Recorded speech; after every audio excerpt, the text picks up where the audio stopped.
Hello friends, நீங்கள் கேட்கவிருப்பது ஒரு நாள் சிரித்தேன் மறுநாள் அழுதேன் என்ற தொடரின் 10ஆம் பாகம். நான் உங்கள் நிலா. வாங்க இப்போ கதைக்குள்ளே போகலாம். உள்ளே வந்த சித்தார்த் சோஃபியா ஐஷு அருகே இருந்த அந்த டெம்போ டிராவலர் சிங்கிள் சீட்டில் அமர்ந்தான். திரும்பி சோஃபியாவை பார்த்து சிரித்தபடி ரசித்து கொண்டு அமர்ந்திருந்தான். இதை பார்த்த ஐஷு சித்தார்த்திடம், ஏய், எதுக்குடா இப்போ அவளை இப்படி பார்த்துட்டு இருக்க என்று அவனிடம் கேட்டாள். ஐஷு, நீ அவளை பாரேன், கோவத்தில் கூட எவ்வளோ அழகா இருக்கா என் செல்லம். அதற்கு ஐஷு சோஃபியாவிடம், சோஃபி, அவன் என்ன சொல்லி ஐஸ் வச்சாலும் நீ சீக்கிரம் சமாதானம் ஆகிடாது என்ன? ஏய், நீ அர்ஜுனை கெஞ்ச விடுற மாதிரி அவள் என்னை கெஞ்ச விட மாட்டா ஐஷு. ஆனாலும் அவள் இப்படியே கோவமாக இருக்கட்டும். ஃபஸ்ட் டைம் கோவப்படுறா, அதுவும் இவ்வளோ அழகா. இன்னும் கொஞ்ச நேரம் கோவமாகவே இருக்கட்டும், நான் பார்த்துக்கிறேன் என்று சித்தார்த் சொல்ல சோஃபியா வெட்கப்பட ஆரம்பித்தாள். என்னமோ பண்ணுடா சோஃபியா, திரும்பவும் சொல்கிறேன், அவனை நல்லா கெஞ்ச விடு, சீக்கிரம் சமாதானம் ஆகிடாது என்ன என்று ஐஷு அவளை பார்த்து சொன்னாள். சித்தார்த்தின் நண்பர்கள் பின்னால் இருந்து அவனை அழைத்தனர். ஏ மச்சான், சீக்கிரம் வாடா, கூலிங் போகுது. சித்தார்த் எழுந்து சோஃபியாவின் காதருகே சென்று, ஏய், நீ வரமாட்டேன்னு சொன்னதால் அப்போ இருந்த கோவத்தில் நான் ஃபஸ்ட்டே அவங்களுக்கு ஓகே சொல்லிட்டேன்டி. இப்போ நீ வந்ததுக்கப்புறம் நான் வேணான்னு சொன்னால் ரொம்ப கிண்டல் பண்ணுவானுங்க இதை வச்சு. அதனால ஒரே ஒரு பியர் மட்டும் என்ன என்று சொல்லிவிட்டு பின் சீட்டிற்கு சென்றான். சோஃபி, அவன் காதில் வந்து என்ன சொல்லிட்டு போனான்? ஒன்றும் இல்லை ஐஷு. சரி, இன்னும் கோவமாக இருக்கேன் நான் அவன் மேலே? ஐயோ இல்லை ஐஷு, எனக்கு அவன் மேலே கோவமாக இருக்கவே தெரியாது. நானே சும்மா கோவமாக இருக்க மாதிரி ஆக்ட் பண்ணிட்டு இருக்கேன். அவர் கண்ணை பார்த்தா கண்டிப்பாக சிரிச்சிடுவேன். அதான் அவரை பார்க்காம மூஞ்சி திருப்பி வச்சுருக்கேன். அடி பாவி, அப்போ வேணும்னு நீ என் ஃப்ரெண்டை கெஞ்ச விடுறியா? இல்லை ஐஷு, ஃபோன் பேசிகிட்டு இருக்கும்போதே வச்சுட்டாரு. அது மட்டும் இல்லாமல் 2 days பேசவே மாட்டேன்னு சொல்லிட்டாரு. அதுக்கப்புறம் எவ்வளோ ஃபோன் பண்ணாலும் எடுக்கவே இல்லை. வீட்டில் நான் ரொம்ப அடம் பிடிச்சி கிளம்பி வந்தேன் தெரியுமா? கோவத்தில் எங்கள் அம்மா அடிச்சிட்டாங்க. பெரிய அண்ணா தான் அம்மாவை கன்வின்ஸ் பண்ணி அனுப்பி வச்சாங்க. என்ன சொல்கிற சோஃபி, அடித்தாங்களா? ஆமாம் ஐஷு, நீங்கள் இதை அவர்கிட்ட சொல்லாதீங்க, தெரிஞ்சால் கஷ்டப்படுவார். சரி, அதெல்லாம் இருக்கட்டும். உங்கள் ஃப்ரெண்டுக்கு ஏன் எவ்வளோ கோவம் வருது?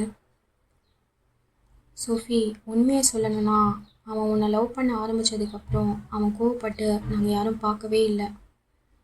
இன்றைக்கி தான் நீ வரலன்னு சொன்னதும் கொஞ்சம் கடுப்பாக இருந்தான்.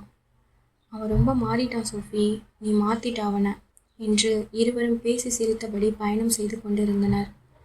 சிறிது நேரத்திற்கு பின் அர்ஜுன் வந்து அந்த வாகனத்தின் முன்சீட்டில் அமர்ந்து கொண்டு ஐஷுவை திரும்பி பார்த்தான். அதை கவனித்த சித்தார்த் ஐஷுவிடம், ஏ ஐஷு, நீ போய் முன்னாடி உட்காரு என்று சொல்ல, வேண்டாம் ஐஷு, நீங்கள் இங்கே என் பக்கத்திலே உட்காருங்க என்று சோஃபியா அவளை தடுத்தாள். ஏ சோஃபி, விட்டா உன் அர்ஜுனன் அழுதுடுவான், அவனை பாரு என்று சித்தார்த் சொல்ல, அச்சோ சாரி ஐஷு, நீங்கள் போங்க என்று சொல்லி அவனை அர்ஜுன் பக்கத்தில் அமர அனுப்பி வைத்தாள். சித்தார்த் சோஃபியாவிடம் வந்து, ஏய், தள்ளி உட்காருடி என்று சொல்ல சோஃபியா தன் உதட்டை சுழித்து கொண்டு நகர்ந்து ஜன்னல் அருகே உள்ள சீட்டில் அமர்ந்தாள். சித்தார்த் அவளை நெருங்கி உரசியபடியே சோஃபியாவை சீண்டி கொண்டு வந்திருந்தான். ஏ அழகி, பேச மாட்டியாடி? சரி, இந்த பக்கம் திரும்பி உன் முகத்தையாவது காட்டு. ஓ, எல்லாரும் இருக்காங்க, இவன் எதுவும் பண்ண மாட்டான்னு நினைக்காத. இப்போ பேசலை, என்னை பார்க்கல, அன்னைக்கு காரில் பண்ண மாதிரி லிப்ஸை பிடிச்சி கடிச்சு வச்சிருவண்டி. சோஃபியா அவன் பேசுவது எதையும் கண்டு கொள்ளாதது போல் அமைதியாக இருந்தாள். 1 வீக்கா எவ்வளோ கெஞ்ச விட்டடி, வீட்டில் விடமாட்டாங்கன்னு. ஆனால் இப்போ வந்திருக்க, அப்போ வேணும்னே என்னை கெஞ்ச விட்டுருக்கல்ல. சோஃபி, இங்கே பாரு, அதான் கிளம்பி வந்துட்டல்லடி, இன்னும் பேசாமல் வரணுமா? சோஃபியா அவனை பார்க்காது, அதான் 2 days பேச மாட்டேன்னு சொன்னீங்கல்ல, இப்போ ஏன் பேசிகிட்டு இருக்கீங்க? என்ன, நான் சொன்னனா? அப்படிலாம் சொல்லியிருக்க மாட்டேனே என்று அவன் சொல்லியதும் சோஃபியா அவனை திரும்பி பார்த்து முறைத்தாள். ஏய், என்னடி பயமாக இருக்கு, இப்படிலாம் முறைக்காத. என்ன, நீங்கள் பயப்படுவீங்களா? அதுவும் எனக்கு. சொன்ன மாதிரியே 2 days பேசாதீங்க இப்போது. அவளை சமாதானம் செய்ய வழி தெரியாமல் சிறிது நேரம் அமைதியாக அமர்ந்திருந்தான். பின் தன் கைகளை கட்டிக்கொண்டு அமர்ந்தவன் மெதுவாக அவளின் இடையை வருடினான். அதை சற்றும் எதிர்பார்க்காத சோஃபியா பயத்தில் துள்ளினாள். என்ன பண்றீங்க சீனியர்? ஏய், பேசக்கூடாதுன்னு சொன்னேன், அதான் பேசாம சமத்தா வரேன். நீங்க பாருங்க, கையை வச்சுட்டு ஒழுங்கா உட்காருங்க. நீ பேசக்கூடாது சொன்ன, ஸோ பேசலை. என் கை, நான் என்ன வேணும்னாலும் பண்ணுவேன் என்று சொல்லி அவள் இடையில் தன் கைகளால் சில்மிஷங்கள் செய்து கொண்டிருந்தான். சோஃபியா கூச்சத்தில் நெளிந்தபடியே, சித் ப்ளீஸ் அமைதியாக இருங்க. முடியாதுடி, என்ன பண்ணுவேன் என்று சொல்லி அவள் இடுப்பை அழுத்தமாக கிள்ளினான். அதில் உண்டான வலியால் சோஃபியா ஆ என்று கத்தினாள். அவர்களுக்கு பின் சீட்டில் அரவிந்துடன் அமர்ந்திருந்த அவனது மனைவி பிருந்தா சோஃபியாவை பார்த்து, என்னாச்சு சோஃபியா என்று கேட்க, அரவிந்த் பிருந்தாவிடம் அதெல்லாம் ஒன்றும் இருக்காது, நீ சும்மா வா என்று சொன்னான். என்னாச்சு சோஃபி என்று திரும்பி பார்த்த ஐஷுவிடம், ஒன்றும் இல்லை ஐஷு என்று சொல்லி சமாளித்தாள். சித்தார்த் தன் நெற்றியை வருடியபடியே சோஃபியாவை பார்த்து, ஏண்டி இப்படி மானத்தை வாங்குற? சித், எனக்கு என்ன தெரியும் நீங்கள் இடுப்பு பிடிச்சி கிள்ளுவீங்கன்னு. ரொம்ப வலிக்குதுங்க. சரி, கோவலாம் போயிடுச்சா? சீனியர், நான் கோவமாகவே இல்லை, சும்மா தான் உங்ககிட்ட விளையாண்டுட்டு இருந்தேன். அது உங்களுக்கும் தெரியும், தெரிஞ்சுக்கிட்டே வேணும்னு இடுப்பு பிடிச்சி கிள்ளுறீங்களா? ஏய், நீ உண்மையாக கோவமாக இருக்கன்னு நினச்சேன்டி, அப்போ எல்லாம் ஆக்டிங் தானா? உன்னை என்ன பண்ணுறேன் பாரு என்று சொல்லி ஒரு கையால் அவள் வாயை மூடி மறு கையால் அவளின் இடையை மீண்டும் அழுத்தமாக கிள்ளினான். சிறிது நேரத்தில் சோஃபியாவின் சிரிப்பு சத்தம் கேட்க ஐஷு திரும்பி பார்த்தாள். சோஃபி, என்ன சொன்ன உன்கிட்ட? அவனை கெஞ்ச விடுன்னு சொன்னல்ல? ஐஷு, நான் தான் சொன்னனே, அவள் அப்படிலாம் பண்ண மாட்டாள். இதே அர்ஜுன் மட்டும் என்னை கத்தி இருக்கணும், எப்படியும் 4 நாள் அவனை கெஞ்ச விட்டு இருப்பேன். எங்க இப்போதான் நீ சண்டை போட்டு பேசாமல் இருக்க மாட்டியே, கொஞ்சமாவது ஃப்ரீயாக இருக்கலான்னு பார்த்தா எங்கே முடியுது என்று அர்ஜுன் சொல்ல ஐஷு அவனை முறைத்தாள். இங்கே பாருடி, சும்மா விளையாட்டுக்கு சொன்ன, நீ உடனே கோச்சுக்காத என்று சொல்லி அர்ஜுன் ஐஷுவை சமாதானம் செய்தான். சோஃபியா, உன் அண்ணன் நடிக்கிறான்டி, ஐஷு பேசலனா ஃபோன் பண்ணி அழுவான். இவங்க 2 பேரும் சண்டை போட்டுக்கிட்டா என்னை தூங்க விட மாட்டாங்க, ரெண்டும் மாற்றி மாற்றி ஃபோன் பண்ணுவாங்க. அதுலேயும் அர்ஜுன் ரொம்ப அழுவான் ஐஷு அவங்கிட்ட பேசலனா என்று சித்தார்த் அவர்களை பார்த்து கேலி செய்தான். இப்படியே அனைவரும் பேசி சிரித்தபடி சென்று கொண்டிருக்க இரவு 9:30 மணிக்கு வண்டியை நிறுத்தி அனைவரும் ஓட்டலில் இரவு உணவு சாப்பிட இறங்கினர். சாப்பிட்டு முடித்து கிளம்பும்போது பிரியா சித்தார்த்திடம் வந்து அவன் கைகளை பற்றி கொண்டு, சித், எனக்கு ஐஸ்கிரீம் வாங்கித்தாடா என்று சொல்ல சித்தார்த்தும் அவளுக்கு வாங்கி கொடுத்தான். இவை அனைத்தையும் சோஃபியா பார்த்து கொண்டிருந்தாள். ஆனால் சித்தார்த்திடம் இதை பற்றி கேட்டு பெரிதுபடுத்தவில்லை. மீண்டும் அனைவரும் வண்டியில் ஏறி அமர்ந்து தங்கள் பயணத்தை தொடர்ந்தனர். சோஃபியா சித்தார்த்திடம், சீனியர், உங்கள் ஃப்ரெண்டு பிரியா ஏன் என்கிட்ட பேச மாட்டேங்கிறாங்க? அவள் உன்னை புதுசாக பார்க்குறாள்ல, அதாண்டி. அவள் எல்லாரோட ஜெல்லாக கொஞ்சம் டைம் எடுத்துப்பா, அதான், வேற எதுவும் இல்லை. ஐஸ்வர்யாவும் இதே காரணத்தை சொன்னதால் சோஃபியா அதற்கு மேல் அதை பற்றி பேசவில்லை. சோஃபியா சித்தார்த்தின் கைகளை பற்றி கொண்டு அவன் தோளில் தலை சாய்த்து தூங்க ஆரம்பித்தாள். என்னடி, தூக்கம் வருதா? ஆமாம் சித். சரி வா என்று அவளை தன் நெஞ்சின் மேல் சாய்த்து கொண்டு அவள் தோள்களில் கைகளை போட்டு சற்று அணைத்தவாறு அவள் தலைமுடியை வருடி கொண்டிருந்தான். சோஃபி, சொல்லுங்க சீனியர். உனக்கு என் மேலே கோவமே வராதாடி? வருமே. என்ன பண்ணா வரும்? இதோ நான் சாஞ்சிருக்க இந்த நெஞ்சில் என்னை தவிர வேறு யாராவது சாஞ்சிட்டு இருந்தால் வரும். உங்கள் மேலே எந்த அளவுக்கு லவ் இருக்கோ அதே அளவுக்கு பொசசிவும் இருக்கு. அவள் அப்படி சொன்னதும் சித்தார்த் அமைதியானான். பிரியாவை பற்றி சோஃபியாவிடம் சொல்லிவிட வேண்டும் என்று எண்ணினான். சோஃபி, உன்கிட்ட ஒன்று சொல்லணுடி என்று குனிந்து அவள் முகம் பார்க்க அவள் அதற்குள் தூங்கிவிட்டாள். அவள் நெற்றியில் இதழ் பதித்தவன் அவள் தலையின் மீது தன் தலையை சாய்த்து அவனும் தூங்கி போனான். காலையில் முதலில் உறக்கம் கலைந்த சித்தார்த் தன் நெஞ்சின் மீது சாய்ந்து தூங்கிக் கொண்டிருக்கும் சோஃபியாவை பார்த்தான். அவளை இன்னும் இறுக்கி கட்டிக்கொண்டு அவள் நெற்றியில் அழுத்தி ஒரு முத்தம் கொடுத்தான். சோஃபியா அந்த முத்தத்தில் கண் விழித்து நிமிர்ந்து சித்தார்த்தை பார்க்க அவன் சோஃபியாவை காதலுடன் பார்த்து கொண்டிருந்தான். இன்னும் கொஞ்ச நேரம் தூங்கு சோஃபி, நான் வந்ததும் எழுப்பி விடுறேன். நீங்கள் என்ன இவ்வளோ ஹாப்பியாக இருக்கீங்க சீனியர்? ஆமாண்டி, இதுக்கு தான் ரொம்ப ஆசைப்பட்டேன். இப்படி தூங்கி எழுந்திரிச்சதும் ஃபஸ்ட்டு உன்னை பார்க்கணுன்னு. தேங்க்ஸ் டி, நீ வீட்டில் ரொம்ப கஷ்டப்பட்டு கேட்டது தான் வந்திருப்பேன்னு தெரியும். எனக்காக என்னோட சின்ன சின்ன ஆசையெல்லாம் நிறைவேற்ற தெரியுமா? நான் ரொம்ப லக்கியாக ஃபீல் பண்ணுறேன் நீ எனக்கு கிடைச்சதுக்கு. இதெல்லாம் கண்டிப்பாக நம்ம பசங்கக்கிட்ட சொல்லுவேன், உங்கள் அம்மா என்னை இப்படியெல்லாம் லவ் பண்ணான்னு. இப்படியே அவர்கள் காதலோடு பேசி வந்து கொண்டிருக்க அவர்கள் இறங்கும் இடம் வந்தது. விடிந்தும் விடியாத காலை 5:30 மணி. எங்கு சுற்றிலும் தெரியும் பனிமூட்டம். உடலை தழுவி செல்லும் ஜில் என்ற காற்று. அதனுடன் அவர்கள் புக் செய்திருந்த 5 பெட்ரூம் காட்டேஜ் பார்ப்பதற்கு மிகவும் அழகாக இருந்தது.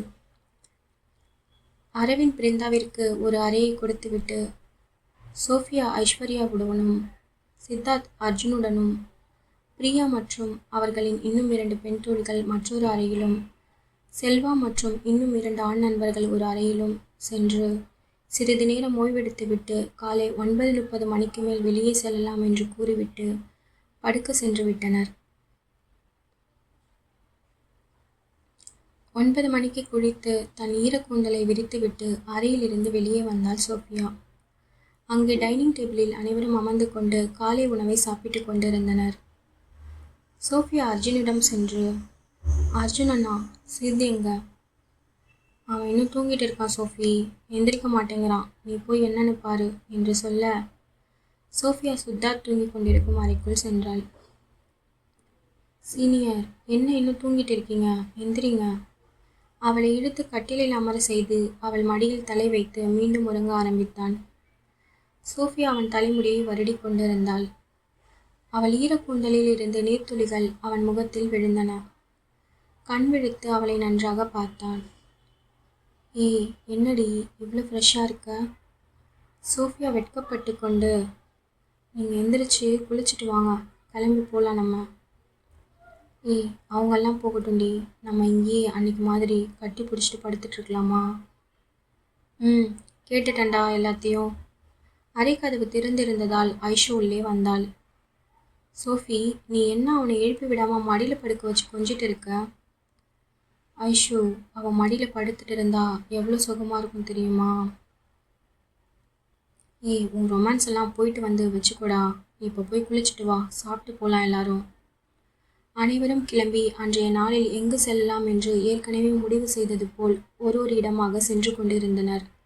சோஃபியா அவன் கைகளை அணைத்தவாறு அன்றைய தினம் முழுவதும் அவனுடன் சுற்றி கொண்டிருந்தாள். சித்தார்த்தும் அவனுடைய கள்ள சில்மிஷங்களை யாரும் பார்க்காத போது அவளிடம் செய்து கொண்டிருந்தான்.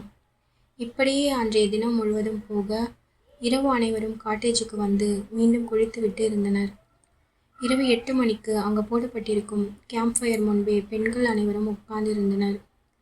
சித்தார்த் அப்போது அங்கு வந்து, சோஃபி கொஞ்சம் வா என்று சொல்லி அவள் கைகளை பிடித்து அழைத்து கொண்டு சற்று தள்ளி யாரும் பார்க்காத மாதிரி அவளை ஒரு சுவரின் மீது சாய்த்து வைத்து அவளுடன் பேசி கொண்டிருந்தான். சீனியர், இங்கே எதுக்கு இப்போ கூப்பிட்டு வந்தீங்க? சொல்றேன்டி என்று கூறி அவள் முடியை காதோரமாக நகர்த்தி விட்டு கொண்டிருந்தான். சோஃபியா கண்களின் மையலுடன் அவனை பார்த்து கொண்டிருந்தாள்.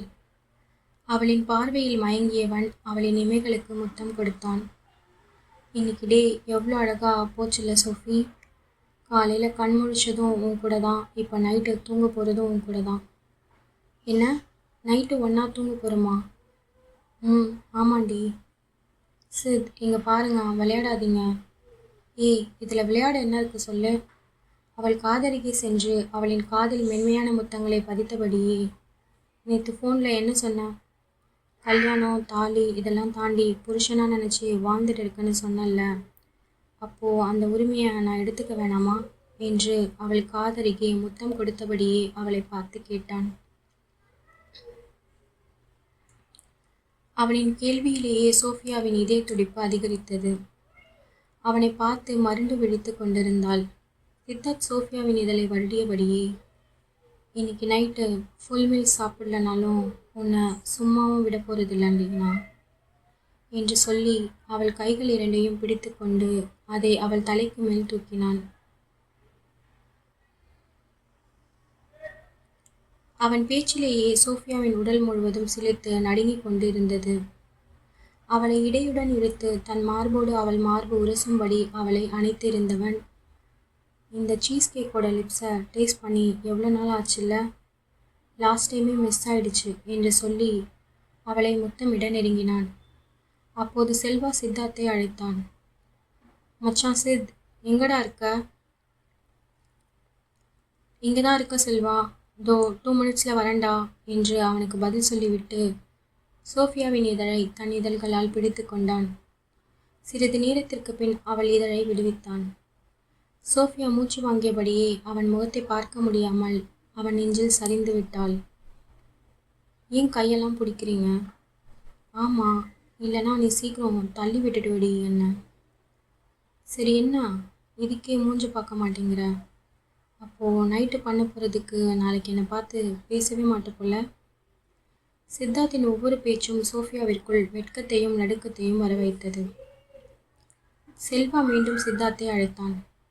இதோ வரண்டா என்று சொல்லி அவளை அங்கிருந்து அழைத்து கொண்டு அந்த காட்டேஜின் முன்புறம் வந்தான்.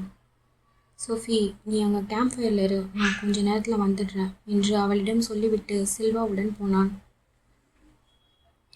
தன் வீட்டிற்கு ஃபோன் செய்ய வந்த பிரியா சித்தார்த் சோஃபியா பேசிய அனைத்தையும் அவன் அவளுக்கு கொடுத்த முத்தத்தையும் பார்த்து விட்டாள்.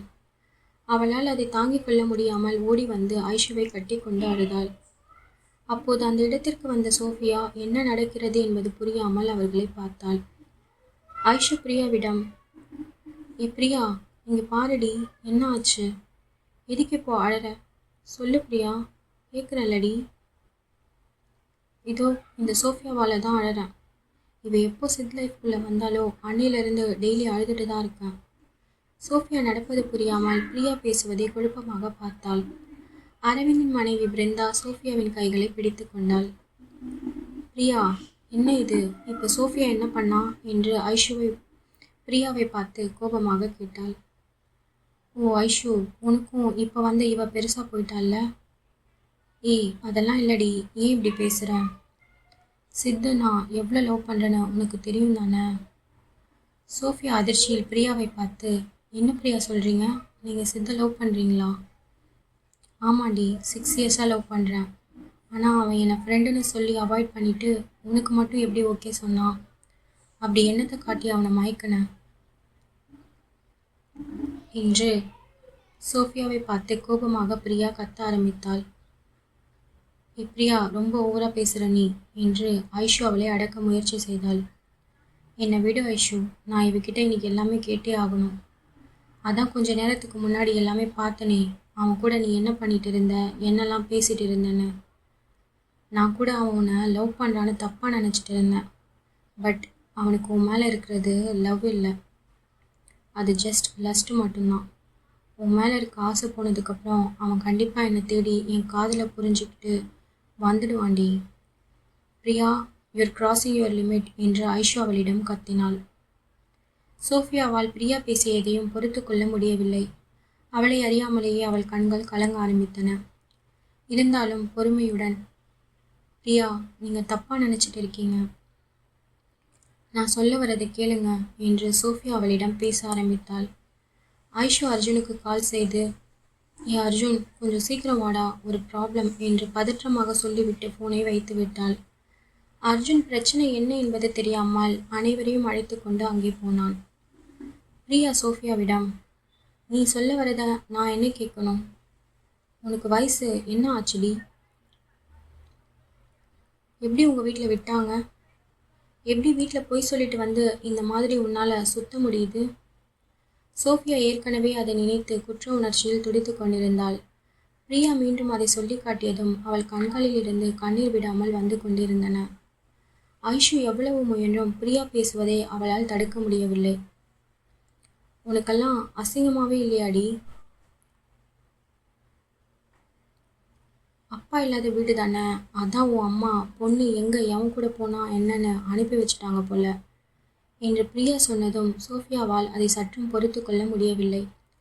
பிரியாவின் கன்னத்தில் ஊங்கி அறைந்து விட்டாள். அப்போது அந்த இடத்திற்கு வந்த அர்ஜுன், சித்தார்த் மற்றும் அவர்கள் நண்பர்கள் இதை பார்த்தனர்.